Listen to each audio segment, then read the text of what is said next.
की तारीख में ये सवाल हमेशा संजीदा शख्स को मिला है। आज तक अल्लाह ताला ने ये सवाल किसी गैर संजीदा शख्स को दिया ही नहीं है। अल्लाह ताला ने आपके अंदर एक खूबी, एक सलाहियत बल्ला की रखी होती है, आपने कभी इसको देखा ही नहीं।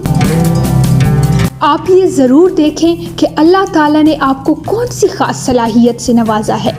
जिस काम के लिए अल्लाह ताला ने आपको भेजा है, कहीं वो काम रह ना जाए। अगर आप इस सारे निज़ाम को देखकर इसी डगर पर चल रहे हैं तो फिर आपको कामयाबी नहीं मिलेगी। जब आप अपने शौक़ को ढूंढ लेते हैं तो आपको अपना काम काम नहीं लगता। काम इसको काम लगता है जो काम को काम समझ रहा होता है। जिसके लिए काम फ़न है, इबादत है, शौक़ है, वो कभी नहीं थकेगा।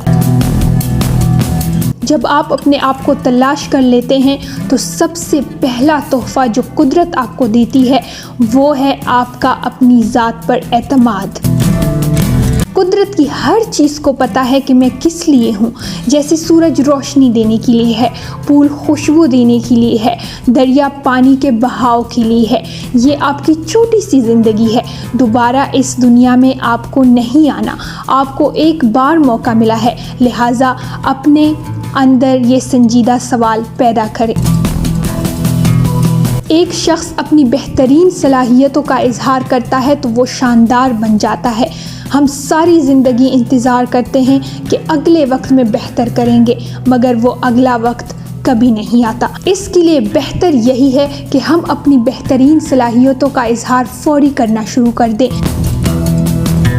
हम दुनिया के कैलेंडर पर लाख जादू कर लें, मुमकिन नहीं है कि आज का दिन आपकी ज़िंदगी में दोबारा आए। इसलिए आज के दिन को सलाम कीजिए और खुश दिली से इसका इस्तकबाल करें।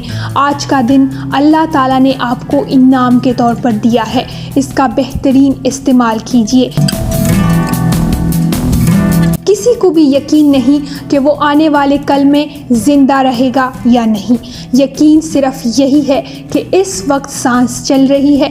जब कल का यकीन ही नहीं है तो फिर आज का दिन दुनिया का सबसे कीमती दिन है, क्योंकि ये दिन दोबारा नहीं आना। आज से 10 साल पहले भी आप यही सोचते थे कि अभी बहुत वक्त पड़ा है। आज भी इसी धोखे में हैं कि अभी बहुत वक्त है। हमारी ज़िंदगी के लम्हात कम होते रहते हैं और हम हर साल ज़िंदगी कम होने की खुशी मनाते हैं।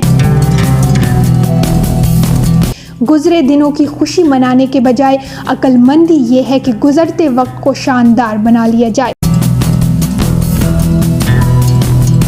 शेख सादी रहमतुल्लाह फरमाते हैं, जो कहता है मेरा कल आएगा तो मैं करूँगा, इसका कल कभी नहीं आता। आप 100 साल पीछे चले जाएं और एक लम्हे के लिए सोचिए कि वो 100 साल पहले तो हमारे वालिदैन भी नहीं थे, हमारे वजूद की बात तो दूर की बात है। इसी तरह आप 100 साल आगे चले जाएं और गौर कीजिए कि हम इस दुनिया में नहीं होंगे, शायद हमारा नाम भी ना हो। जब 100 साल बाद हमारा वजूद या नाम नहीं होगा तो हम ये महसूस करेंगे कि हम तो दुनिया जी कर ही नहीं आए। ज़िंदगी तो एक बार मिली है और हमने एक बार की ज़िंदगी को एकदम से हड़प करके ज़ाया कर दिया। हमने ज़िंदगी से फ़ायदा उठाया और ना दूसरों को फ़ायदा दिया। ज़िंदगी यूं ही बेकैफ और बेसुरूर गुजर डाली।